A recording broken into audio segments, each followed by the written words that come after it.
శ్రీరామ జయ రామ జయ జయ రామ.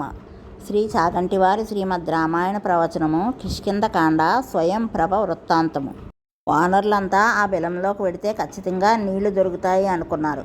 వాళ్ళ ఆకలి దాహార్తిని తీర్చుకునేటందుకు ఆ బిలంలోకి వెళ్ళడానికి నిశ్చయించుకున్నారు. గడ్డితోటి లతలతోటి కప్పబడి ఉన్న ఆ బిలరంధ్రంలోకి నెమ్మదిగా ఒకరి చేతులు ఒకరు పట్టుకుని ప్రవేశించారు. లోపలంతా గాఢాంధకారంగా ఉంది. కన్ను పొడుచుకున్నా వెళ్ళడానికి దారి కనపడటం లేదు. అలా కొంత దూరం లోపలికి వెళ్ళేసరికి వారికి అనేక రకాల వృక్షాలు లతలు కనిపించాయి. ఆ చెట్లు కాయలతో ఫలాలతో నిండి ఉన్నాయి. లతలు పుష్పాలతో నిండి పరమశోభితంగా ఉన్నాయి. పెద్ద పెద్ద తేనె పట్లు ఉన్నాయి. వాటి నుంచి తేనె క్రిందికి జారిపోతోంది. లోపలికి వెళ్ళి చూస్తే వాళ్ళకి చాలా చిత్ర విచిత్ర విశేషాలు కనపడ్డాయి. సరోవరాల్లో బంగారంతో చేయబడిన తామర పూలు వికసించి ఉన్నాయి. ఈ బంగారు కింజలకములు ఉన్నాయి. అందులోంచి పుప్పొడి నీటిలో పడటం వలన అచ్చటి నీరు మంచి సువాసనతో ఉంది. నీరు తీయటి రుచితో ఉంది. ఇది మిక్కిలి ఆశ్చర్యాన్ని కలిగించింది. అక్కడ అంతస్తుల మేడలు ఉన్నాయి. ఎక్కడ చూసినా బంగారు శయనాలు, బంగారు ఆసనాలు, అన్నిటికీ మణులు మాణిక్యములు పొదగబడి ఉన్నాయి. ఈ పరిస్థితిని అంతటినీ చూసిన వానరులు ఆశ్చర్యపోయారు. ముందుగా అక్కడ గుక్కెడి నీళ్లు తాగారు. ప్రాణములను నిలబెట్టుకున్నారు. అక్కడ ఒక్క మనిషి కూడా కనబడడం లేదేమిటా అని ఆశ్చర్యంగా చూస్తున్నారు. కొద్ది దూరంలోనే వాళ్ళకి ఆ బిలంలో ఒక స్త్రీ కనపడింది. ఆవిడను చూసేసరికి ఆ తల్లి కృష్ణాజినాన్ని నారచీరను కట్టుకుంది. మెరిసిపోతోంది. ఆవిడ గొప్ప తపశ్శక్తితో ఉంది. అటువంటి తల్లి దగ్గరకు వెళ్ళి నమస్కారం చేసి, అమ్మ, ఈ వనం చూస్తే మాకు చాలా ఆశ్చర్యంగా ఉంది. ఆ వింధ్య పర్వతం మీద నుంచి చూస్తే ఇది చిన్న బిలంలా కనపడింది. మేమేమో ఈ బిలంలో ప్రవేశించాము. అమ్మ, ఈ గుహ అంతా ఎవరిది? ఈ మేడలు ఎవరివి? ఈ ప్రాంతం అంతా మాకు చాలా విచిత్రంగా ఉంది అన్నారు. అప్పుడు ఆవిడ, పూర్వము దానవరాజు దగ్గర మయుడు అనే శిల్పి ఉండేవాడు. ఆ మయుడు విశేషమైన మాయలు కలిగినవాడు. గొప్ప మాయలతో కూడిన శక్తులు ఉన్నవాడు. ఆయన బంగారంతో ఈ బ్రహ్మాండమైన స్థితిని ఈ ప్రాంతానికి కల్పించి ఇన్ని భవనాలను నిర్మాణం చేశాడు. ఆ అరణ్యంలో కూర్చుని మయుడు 1000 సంవత్సరములు బ్రహ్మను గురించి తపస్సు చేశాడు. ఆయన తపస్సుకు చతుర్ముఖ బ్రహ్మ ప్రీతి చెందాడు. ప్రీతి చెంది ఆయనకు విశేషమైన వరాలను ఇచ్చాడు. తదనంతరము శుక్రాచార్యుడు తనకి సంబంధించిన ఐశ్వర్యం అంతా తీసుకొచ్చి ఈ మైనికి ఇచ్చాడు. ఈ విధంగా బ్రహ్మ వరాలతో పాటు శుక్రాచార్యుని ధనం అంతా మైనికే సంక్రమించింది. ఆయనకు ఒక పక్క తపశ్శక్తి ఉంది, ఒక పక్క ఐశ్వర్యం ఉంది. అందుకని ఆయన చాలా ఆనందాన్ని పొందాడు. ఇప్పుడు ఆయన దృష్టి ఒక అప్సరస మీదకు మళ్ళింది. ఎప్పుడైతే ఒక అప్సరస అయిన హేమయందు ఈయన మనస్సు లగ్నమైందో, ఆ అప్సరసలందరూ దేవేంద్రుని సభలో ఉంటారు కాబట్టి దేవేంద్రుడికి ఈయన మీద కించిత్ ఆగ్రహం కలిగింది. ఈయన అప్సరసయందు మనసు పెట్టుకున్నాడని దేవేంద్రుడు తన వజ్రాయుధంతో మయుడిని సంహరించాడు.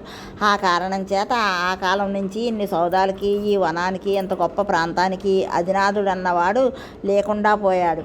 అటువంటి సమయంలో చతుర్ముఖ బ్రహ్మ ఒక ఆశ్చర్యకరమైన నిర్ణయం చేశాడు. మయుడు హేమయందు మనసు ఉంచుకున్నాడు కనుక ఈ వైభవం అంతా ఈ గుహలో ఉన్న సమస్తమైన ఐశ్వర్యంలో కూడా హేమకు చెందుతుందని ఆయన తీర్పు చెప్పాడు. అందుచేత ఈ ఐశ్వర్యం అంతా కూడా హేమకు వెళ్ళిపోయింది. హేమ తనకు చెందిన ఈ ఐశ్వర్యాన్ని అంతటినీ కాపలా ఉండడం కోసమని నన్ను నియమించింది. నేను మేరుసావర్ణి కుమార్తెను. నా పేరు స్వయంప్రభ అని చెప్పింది. మేరుసావర్ణి చతుర్ముఖ బ్రహ్మంత గొప్పవాడు. నాకు చాలా స్నేహితురాలైన ఆ హేమ నృత్యము సంగీతములందు చాలా ప్రావీణ్యం కలిగిన స్త్రీ. ఆవిడ నన్ను పిలిచి తనకు చెందిన ఈ ఐశ్వర్యాన్ని, ఈ విలాన్ని కాపాడుతూ ఉండవలసిందని ఆజ్ఞాపించింది. స్నేహమునందున్న అనురక్తి చేత నేను ఈ విలాన్ని కాపాడుతూ ఉంటాను. ఇక్కడికి సంబంధించిన విషయాన్ని అంతటినీ మీకు చెప్పాను. మీ ముఖాలు చూస్తే మీరు నల్లబడిపోయి బడలి ఉన్నారు కనుక మొట్టమొదట మీకు కావలసిన ఫలములను, కందమూలాలను ఆరగించండి. కడుపు నిండా నీళ్లు తాగండి. కావలసినంత తేనె త్రాగండి. విశ్రమించండి. తరువాత మీరెవరో, ఎందుకు వచ్చారో, ఎందుకు ఈ విలంలో ప్రవేశించారో నాకు చెప్పవలసింది అంది. ఈ వానరులందరూ కడుపు నిండా తమకు కావలసిన పదార్థాలు తిన్నారు, నీళ్లు తాగారు, విశ్రమించారు. అప్పుడు స్వయంప్రభతో మాట్లాడుతూ హనుమ చెప్పడం ప్రారంభం చేశాడు. కోసల దేశాన్ని పరిపాలించిన దశరథ మహారాజు కుమారుడు రాముడు తన భార్య అయిన సీతతో, తమ్ముడైన లక్ష్మణునితో 14 సంవత్సరములు అరణ్యవాసం చేయడం కోసమని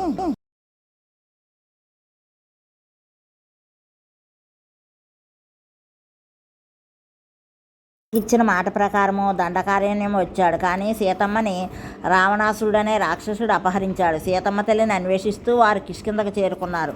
అక్కడ సుగ్రీవునితో మైత్రి చేసుకున్నారు. సుగ్రీవునికి ఇచ్చిన మాట ప్రకారము ఒక బాణంతో రాముడు వాళ్ళని సంహరించాడు. తదనంతరము సుగ్రీవుడు రామచంద్రమూర్తికి ఇచ్చిన మాట నిలబెట్టుకోవడం కోసం నాలుగు దిక్కులకి సీతమ్మ తల్లి జాడ కనిపెట్టడం కోసమని వానరములను పంపించాడు. యువరాజైన అంగదుని నాయకత్వంలో మేము దక్షిణ దిక్కుకు వచ్చాము.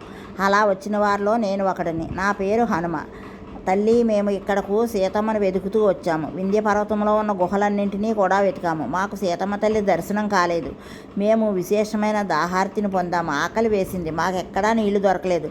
అటువంటి సమయంలో తడిరెక్కలతో కూడుకుని ఒంటి మీద పుప్పొడి పడిన పక్షులు బయటకు వస్తుండగా చూసాము. ఇక్కడ నీళ్లు దొరుకుతాయని ఆశతో మేము ఈ బిలంలోకి ప్రవేశించాము. అందుకని అమ్మా, మేము సీతమ్మని అన్వేషించాలి. సీతమ్మ తల్లి జాడ నువ్వేమైనా చెప్పగలవా తల్లి అని అడిగి తాను ఆ బిలంలోంచి బయటకు ఎలా వెళ్లాలో తెలియజేయవలసిందని కోరాడు.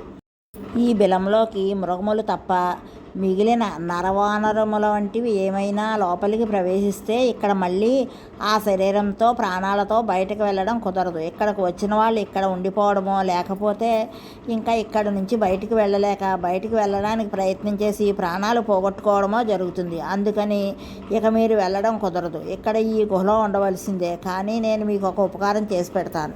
మిమ్మల్ని చూస్తే జాలేస్తుంది. మీరు సీతమ్మ తల్లి అన్వేషణ కోసమని వచ్చారు కదా. రామకథకి ఒక గొప్పతనం ఉంది. రామకథకి మృత సంజీవని అని పేరు. ఎప్పుడైనా మరణం తప్ప వేరొక మార్గం లేని స్థితిలో తెలిసి కానీ తెలియక కానీ రామకథ నోటి వెంట బయటకు వస్తే వెంటనే మనకు మార్గం కనిపిస్తుంది. ఎక్కడెక్కడ ఇంక చనిపోవడమే తప్ప మరొక మార్గం లేదు. అక్కడ హనుమ మాట్లాడుతూ ఉంటాడు. సాధారణంగా హనుమ మాట్లాడితే అందులో రామకథ ఉంటుంది. సాధారణంగా హనుమ మాట్లాడితే అందులో ధర్మం ఉంటుంది. అందుచేత హనుమ నోరు విప్పి మాట్లాడాడంటే మరలా ప్రాణం పెట్టబడుతుంది. కిష్కింధకాండలో ప్రాణభయంతో సుగ్రీవుడు పరుగులు తీస్తున్నప్పుడు హనుమ ప్రవేశించి రామచంద్రమూర్తిని, లక్ష్మణుని తన వీపు మీద కూర్చోబెట్టుకుని తీసుకువెళ్ళాడు. అక్కడ సుగ్రీవునికి ప్రాణభయం తగ్గింది. మరలా కాలాతిక్రమణం చేత ప్రాణభయానికి తనకు తెలియకుండానే సుగ్రీవుడు లోనైపోతున్నాడు. అప్పుడు హనుమ వచ్చి సుగ్రీవునికి సలహా చెప్పాడు. సుగ్రీవుడు ప్రాణభయంలో నుండి బయటపడ్డాడు. స్వయంప్రభ బిలంలోకి వానరులంతా వెళ్ళిపోయారు. అక్కడ మరలా బయటకు రావడం తెలియక చిక్కుకుపోయిన పరిస్థితిలో మరలా హనుమ మాట్లాడితే స్వయంప్రభ కటాక్షించింది. మిగిలిన కథను తరువాయి భాగంలో తెలుసుకుందాం. రామజయం శ్రీరామజయం.